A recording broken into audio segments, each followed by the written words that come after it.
Lihat dulu, man arafa nafsahu faqad arafa robbahu.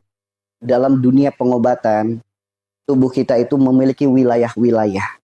Ya, wilayah kepala disebutnya wilayah Nabi Daud, mata, telinga disebutnya Sulaiman, wajah disebutnya Yusuf, mulut Khidir, ini Ismail, ini Musa, ini Ibrahim, ini Adam, ini Isa. Wilayah perut disebutnya wilayah Nabi Yunus, wilayah kemaluan disebutnya wilayah Nabi Lut.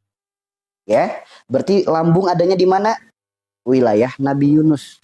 Yuk, sebelum saya lanjutkan, teman-teman mohon disimak sambil disupport tab-tabnya ya. Sambil disupport tab-tabnya, bismillah, semoga angka ini bisa di atas 100.000 ya. Disupport tab-tabnya sambil disimak, sambil didengarkan baik-baik. Lihat, asam lambung berada di perut. Perut disebutnya wilayah Nabi Yunus. Lihatlah kisah Nabi Yunus yang ada di Al-Quran.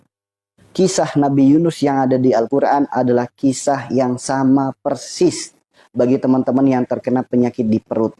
Apalagi penyakit asam lambung. Itu kisahnya sama persis dengan teman-teman yang terkena asam lambung. Lihat kisah Nabi Yunus.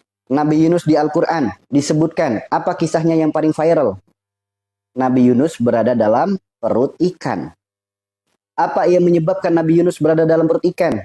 Berawal dari rasa putus asa. Dakwahnya sekian lama, pengikutnya hanya sedikit.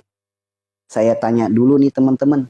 Teman-teman yang sedang terkena penyakit asam lambung, terkena penyakit GERD, terkena penyakit panic attack, anxiety, skizofrenia, jujur jawab. Lagi ngalamin fase putus asa nggak dengan hidup? Kenyataan tak seindah dengan harapan. Lagi ngalamin masa itu enggak? Lagi berada di fase itu enggak?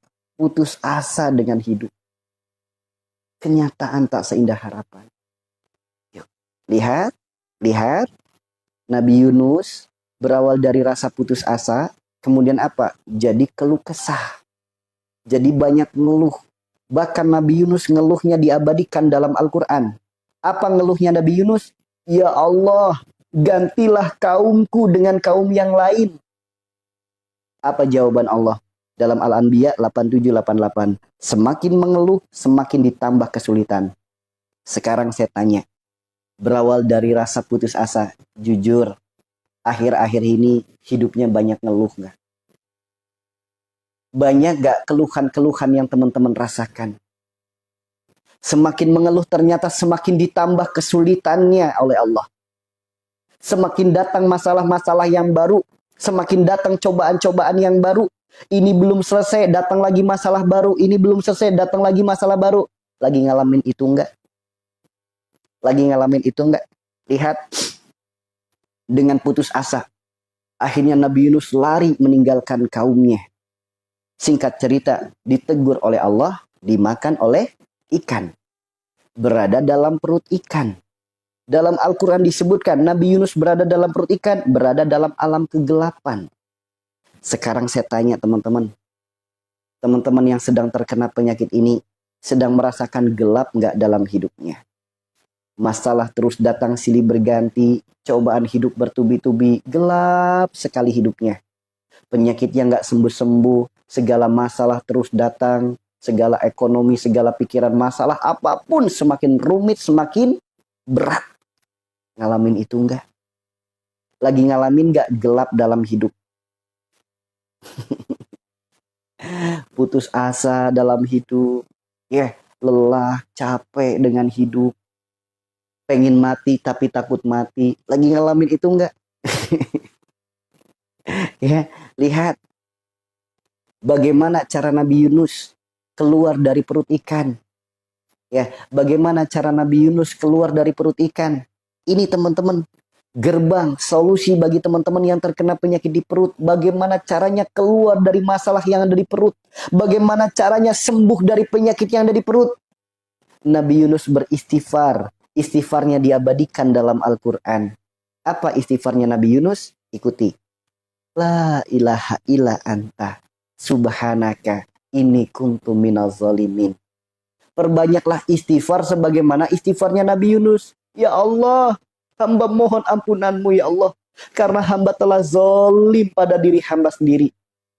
disadari tidak disadari, diakui tidak diakui. Semua penyakit ini berawal dari kezoliman diri kita kepada diri kita sendiri. Bagaimana tidak disebut zolim?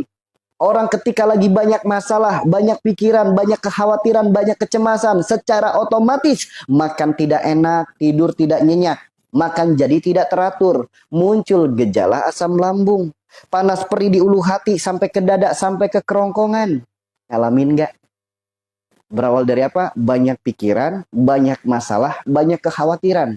Berujung pada apa? Nafsu makan berkurang, makan jadi tidak enak, tidur jadi tidak nyenyak, pikiran terus berkecamuk. Akhirnya apa? Muncul gejala asam lambung. Panas perih di ulu hati, sampai ke dada, sampai ke kerongkongan.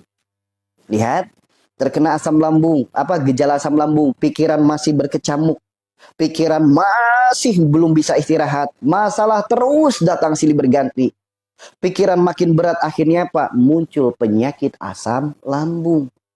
Lambung kayak diperes-peres. Lambungnya kayak diiris-iris. Kayak ditusuk-tusuk. Kayak disayat-sayat. Sakitnya luar biasa lambungnya. Ada yang ngalamin? Ada yang ngalamin? Lambungnya kayak diperes-peres. Lambungnya kayak diiris-iris. Lambungnya kayak disayat-sayat. Lambungnya kayak ditusuk-tusuk. Ada yang ngalamin? Dari penyakit ini masalah datang lagi, akhirnya apa? Iritasi lambung. Karena tubuh butuh hak adanya nutrisi, adanya gizi, adanya protein. Namun karena nafsu makan berkurang, mau makan ini takut, mau makan itu takut, sehingga nutrisi kebutuhan itu tidak terpenuhi, sehingga lambung bekerja tanpa ada makanan, terjadilah iritasi.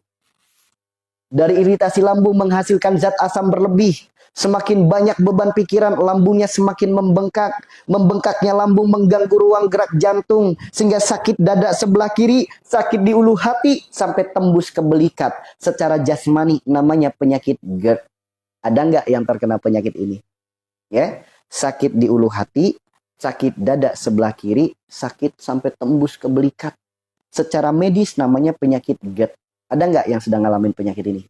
Seperti itu nggak rasanya? Sakit ulu hatinya, sakit dada sebelah kiri, sampai tembus ke belikat.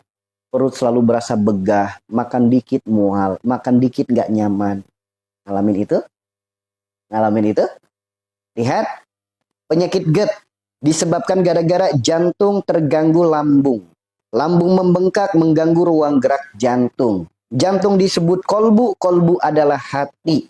Orang yang jantungnya terganggu gara-gara lambung, hatinya juga ikut terganggu. Jantungnya berdebar-debar, hatinya gelisah. Jantungnya berdebar-debar, hatinya gundah. Jantungnya berdebar-debar, muncul kekhawatiran, muncul kecemasan, muncul ketakutan. Ngalamin nggak? Ngalamin nggak? Jantungnya berdebar-debar, hatinya gelisah. Berasa nggak nyaman, berasa nggak betah, berasa takut, berasa khawatir, berasa cemas. Ngalamin nggak yang kayak gitu? Lihat. Terkadang sakit dadanya sampai sesak nafasnya. Ngalamin nggak? Itu teman-teman. Lihat. Dari ketakutan menjadi was-was. Dari kekhawatiran menjadi was-was. Dari kecemasan menjadi was-was. Was-was datangnya dari mana? Was-was datangnya dari setan. Setan diciptakan dari api. Yang namanya api takut dengan air, takut dengan angin, takut dengan dingin. Saya tanya teman-teman yang terkena penyakit ini, jujur, takut nggak sama kipas angin?